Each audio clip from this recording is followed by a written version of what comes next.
welcome back to another episode of Pretend I Don't Know Anything. Once again, I'm here with Grant Young. I didn't say that well. Grant Young. Like I said it like as if I'm not happy he's here. Grant Young. I'm satisfied. Yeah. Once again. So in our last episode, you started talking a little bit about how there used to be, I think it's still prevalent today, this old idea around substance use or mental health disorders, and a lot of it was just do better. Yeah. Just come on, just get it together, man. Pull yourself up by the bootstraps and power through. Moderate. What's wrong? Drink like a gentleman. Yeah. Get a job. Yeah. Hey, that's the problem. Yeah. And even though I was talking about last episode, I feel like we've come a long way as a society. I'm really pleased with the younger generation today and how they're viewing all of this stuff versus maybe my generation and older. We're viewing this, but that's still out there. And so I thought maybe jumping in a little bit on that and some of the myths around this and misinformation out there. Yeah. And how harmful that really is. Yeah. Well, I was told that I need to, I want to say this where it's not so harsh, but I just need to get my act together. Wow. When it came to my drinking or my usage, right? Pull yourself together, handle yourself better. But I will say that was even told to me and outside of usage. So why can't you get up on time? Yeah. Why can't you go to school? Why can't you go get that job? Why can't you keep that job? Why do you keep failing out of court? It was, my character was being assassinated, even outside of my drinking or the amount that I was drinking. And the reason why I couldn't do those things wasn't because I was a bad kid. It wasn't because I was dumb. It wasn't because I'm a piece of garbage. I wasn't deliberately trying to screw everything up. All I've ever wanted, and it still remains now, is to make people around me proud. That's it. I wanted to make my dad proud. And I had the inability to do that. It wasn't that my dad's expectation was too high. He set high standards that I could reach. I was unwell. I was sick. It's like, why can't you run that mile? It's like my lungs are collapsing. Yeah. If my lungs weren't collapsing, I could do it. Yeah. Why can't you run that mile? I have asthma, severe asthma. I can't. And nobody would go, come on, man, breathe better. Yeah. Come It's like, on. no, I want to run the mile. There's nothing more than I want right now than you to stop yelling at me and for me to run that mile. Yes. And I wanted to get up on time. I wanted to get the job. I mean, most of the guys that we come across, right, they're all very similar to us. Huge potentials, smart, intelligent, bright, charismatic. Leadership qualities, Yes. charismatic. It's like these, what would be bright lights that have just been dimmed. Yeah. And it's like one of my favorite things to see when we've been working with a guy. They've been in our program at Lighthouse for a period of time. And I finally see how tall they are. And what I mean by that is when they come in, they're slouched. Right. Their eyes, they don't have that gleam, that spark in their eyes, and they're kind of slouched over. And then you just slowly see them stand up straighter, and it's like, we've got a guy now, he works for us now, he's 6'5". Yeah, I know you're talking about. And when he came in, I know. He maybe looked 6'1", I know. And now you see him and he walks in, you're like, dude, that guy's huge. You just didn't see that him. And he's got that spark in his eye and he's got that fire. He couldn't back look in at him. me on the Zoom. Yeah. When I was on the front end. Yeah, he wouldn't make eye contact when we first came in. I was talking to him about it the other day. The first time I had to pull him out of a group and have a sit down with him because he would not participate. He wasn't in. Right. Set him down across from me. And I told him, I don't think you see this in you, but I see a lot of potential. Yeah. You've got these leadership qualities, man. Like, I think you can do a lot, Yeah. and I want you to embrace this. I want to help you embrace that. Like, I think you can do something with it. And he found it. He found it for himself. But my dad used to use the term low character. Oh, wow. That's Okay. what he would say, Yeah. low character. And Ouch. ouch, Yeah, huh? yeah, yeah. Yeah, it hurts. Yeah. Now I can kind of laugh about it. Sure. But that was his thing. It's and the thing is, though, is like when I'm hearing that message, oh, it's just you're low character. You're not a good person. You're not capable of these. And not, he wouldn't say you're not capable of it. His point was, you don't care. You're low character. You know.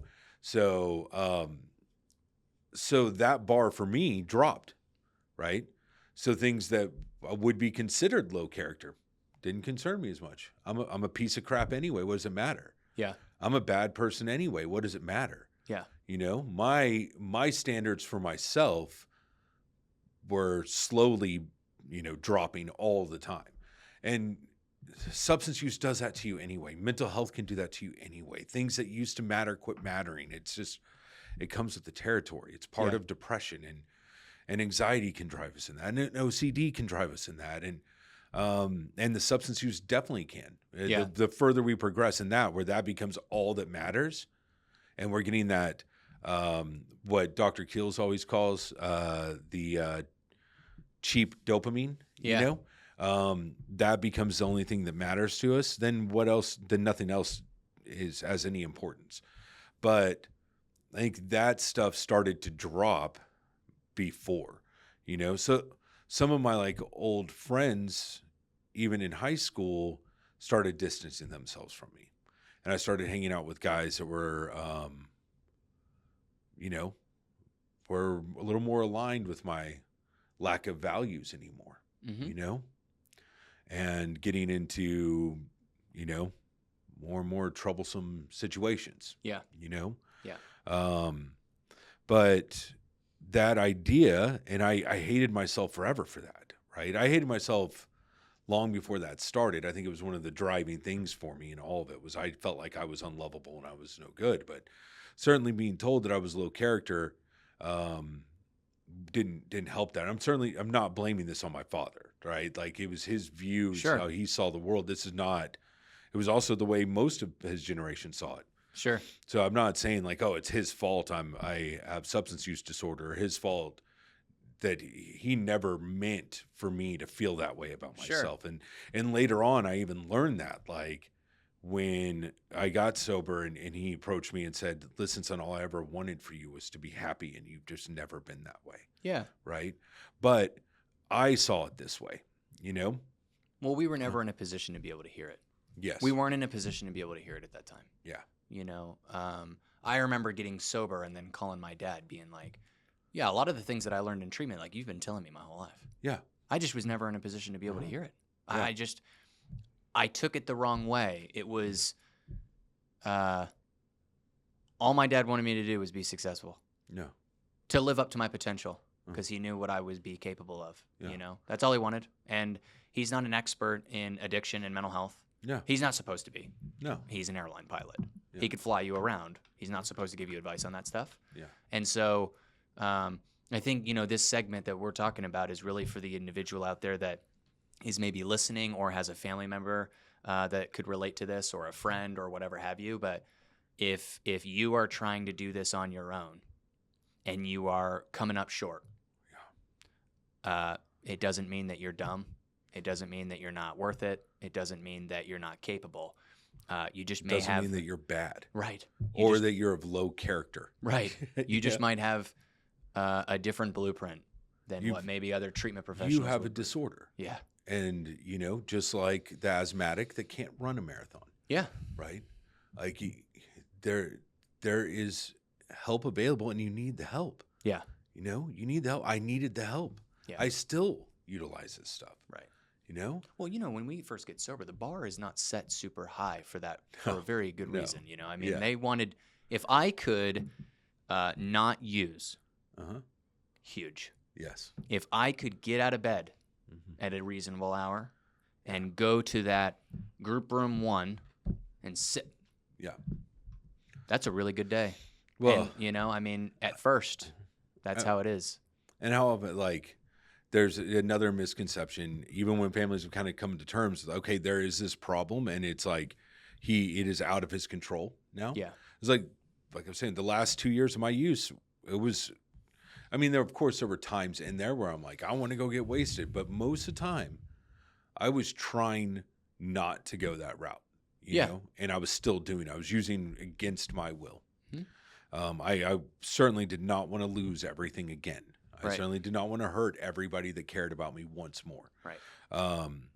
And I wasn't in delusion about the problem that was causing that, you know. I just thought there were other solutions for it. I thought, you know, oh, if I just work harder, or if I just smoke pot, right? Or if I can just drink, it'll be okay.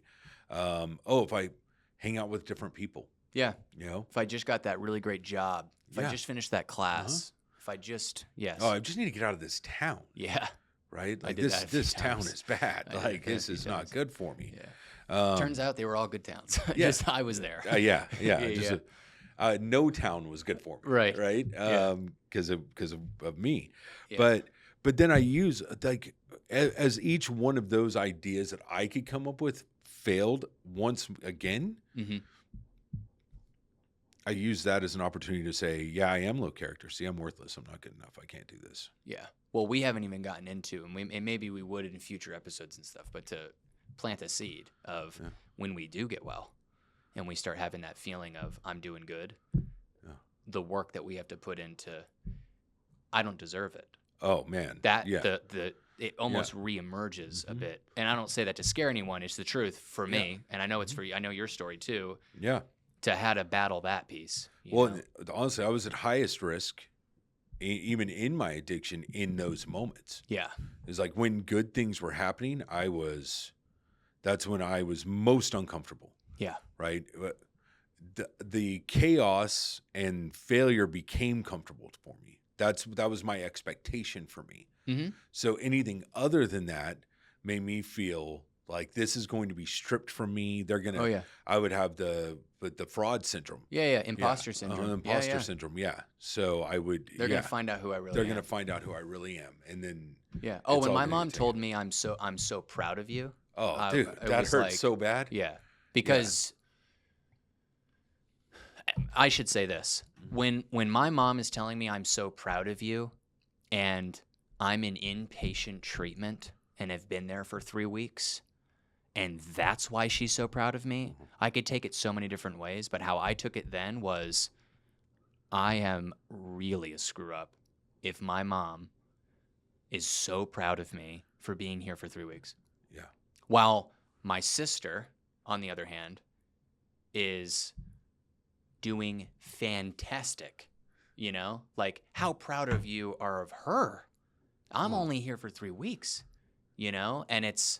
Well, you can see though now. Oh yeah, now like the way where you were to actually staying put in treatment for 3 weeks. Yeah, it's bananas. Yeah, like I don't know. I mean, that's probably equivalent 100%. to actually getting your master's degree. That you 100%. actually stayed for 3 weeks in that state of mind and where you were at that time in your life. Well, 3 weeks in, I'm so selfish, right? I mean, I'm comparing myself. I'm thinking about the Division I opportunity to go to basketball or playing basketball for university, or you know, my dad wanted me to go in the Air Force or whatever have you.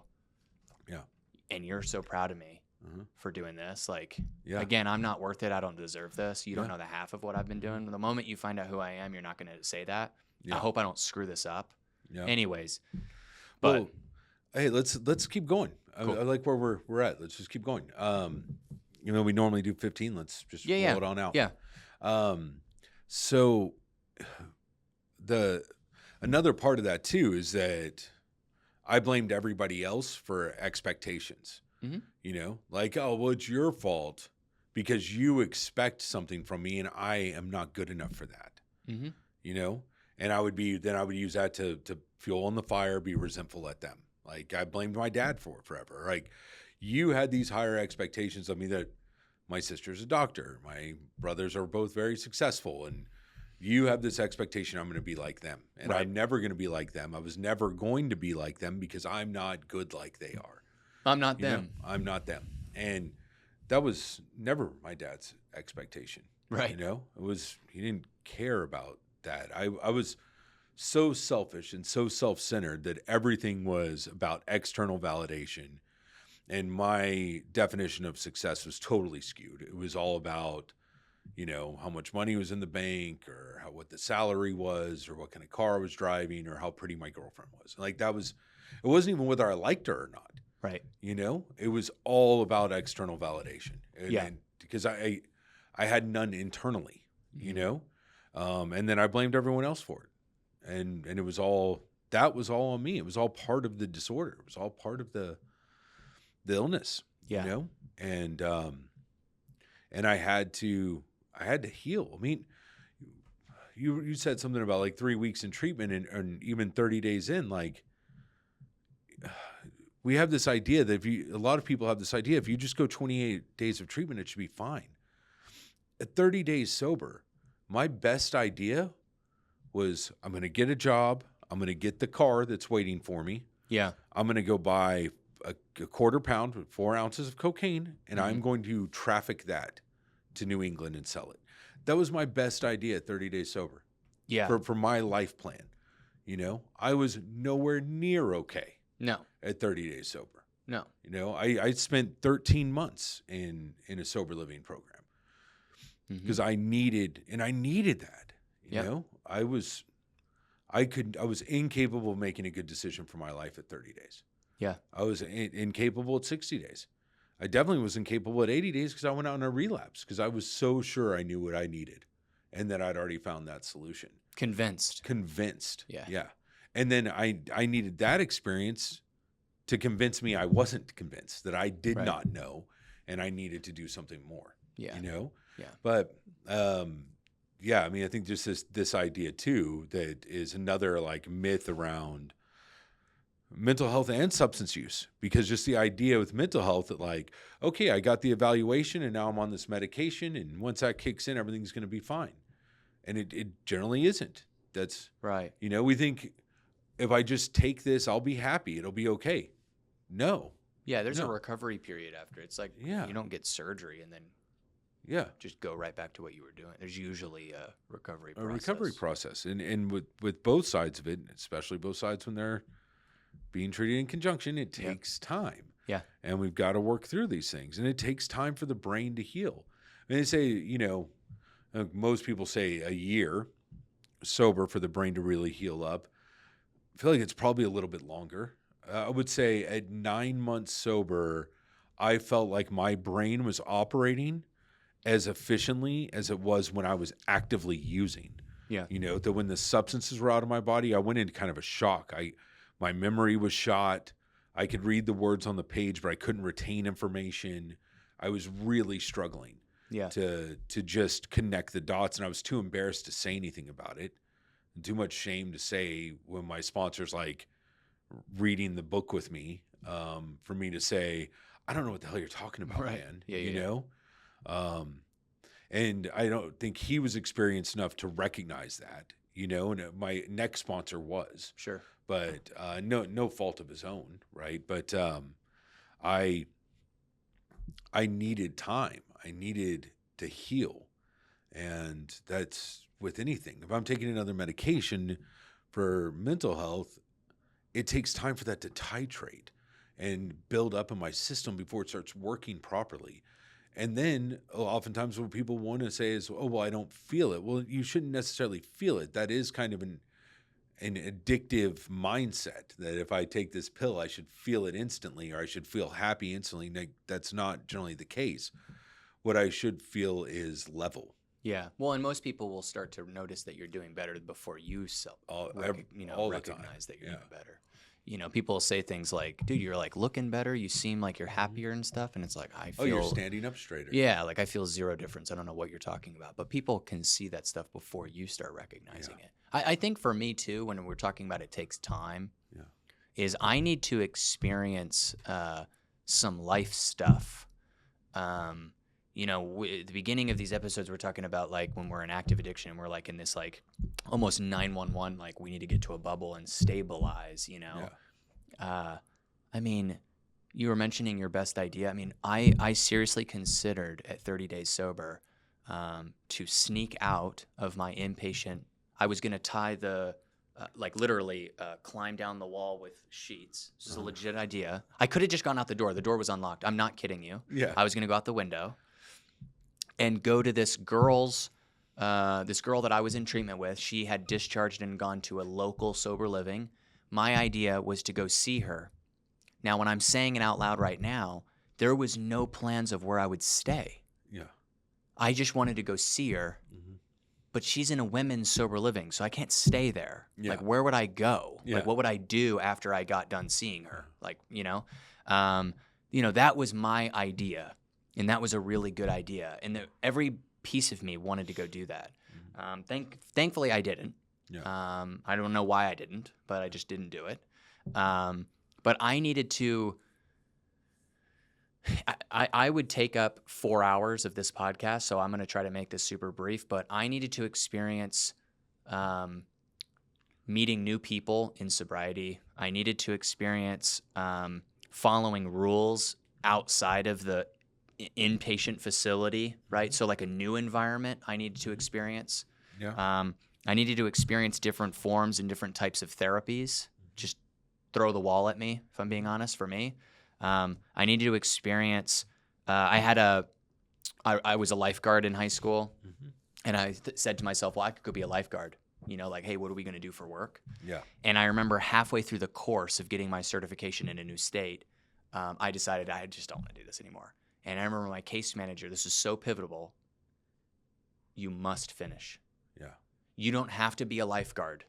You must finish this course because you told me at your word that you were going to do this course. At the end of the course, you don't have to be a lifeguard, but I think it's really important that you finish what you started because all the time when things would get tough, I would just quit. Yeah. I'm done. First day of college basketball. Resilience. Yes, I wanted to quit. Yeah. After the first day, I'd been training for a very long time to get there, blew up another opportunity. Now I'm at this D3 school, whatever. After the first practice, I was ready to quit. Yeah. And my dad would not allow me to quit. I'm glad he didn't. At the time, I was resentful.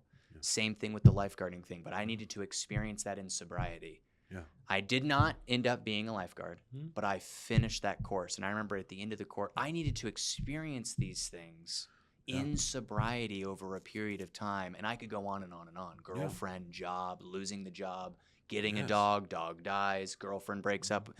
Flat tires. Get rejection. Getting rejected. I mean, when I was getting sober, it was a recession. Yeah. I was just getting turned down interview after interview after interview, and I had to face all that. It was good for me to do it. Yeah. It was a humbling experience. Yeah. I needed that. It's reality. It's reality. And I needed to experience some real life and learn some resilience. Yeah. Well, how many times have we been told growing up, like, life's not fair. Life's tough. Life's not fair. I didn't know how to deal with it. Yeah. And now I know how to deal with it. Well, I seek wise counsel on how to deal with it. I should say that. I don't have all the answers. But I got into a position where I got used and was okay with asking for help. Yes. And I needed a breakthrough in that. Yeah. And then I needed practice on, are you going to ask me for help? Yeah. I'm waiting for you to ask me for help. You know how. You have the blueprint. I'm just waiting for you to do it. And then I would practice that. I was in treatment for some form of treatment for 13 months. Yeah. Yeah. So I needed to experience those things. And at 12 and a half years sober, I'm still experiencing those things. I mean, I've had some big changes in my life as of recent, and I'm still going through reality. And I don't think of myself as dumb or turn to the bottle or those things. I'm resilient. I seek wise counsel. I'm following the same blueprint as I did on day one. It's just I feel a little bit more comfortable asking for help today than I did back then. Well, life has an interesting way of every time I think I know it, it shows me punch how you in little the I face. know. Yeah, for sure. And whether it's like working in this field, and I'll be like, I've seen it all, and then And somebody will show me. I'll go, oh, I've never seen that before. Right. Okay, now how do I deal with this? Right. And that's seek wise counsel. Yeah. Look at the people around me. Well, and we're not Right. unique. Life happens to life happens to my sister, by the way. She just copes a lot differently than I would. Yeah. But No. life still happens. Happens to everybody. So, But back, let's bring it all the way back around to, because the main message here is, if you're struggling with these things, once again, it doesn't mean that you're bad. It doesn't mean that you're worthless. It doesn't mean that you're unlovable or you're incapable or you're not strong enough. It doesn't mean that you're weak. It doesn't mean that you're stupid. It means that you have a problem. You have a disorder, and you can do something about it. You can get help. You can seek wise counsel, and you can learn to live successfully and healthily through it. Mhm. It does not necessarily have to be a death sentence. No. And all of those false beliefs I had, right, about myself and the world and everybody in the world almost drove me to take my own life, because I thought I was hopeless, because I thought that I could not get better. You can. Because if I can, and you can, and the thousands of people, tens of thousands of people we know and have seen throughout the years do this, anybody can. There was nothing special about me in this. I didn't do anything special. I just followed direction, man. Yeah. And I made mistakes all the time. I still do. And I just put one foot in front of the other. I trust people. I take the next right action. And I get to be here. And for the most part, happy. Yeah. Not all the time. Sure. And Grant, thank you for your time. Yeah. again today. I'm so happy to be here. Thank you. And thank you all for listening to us, and we'll see you on the next episode.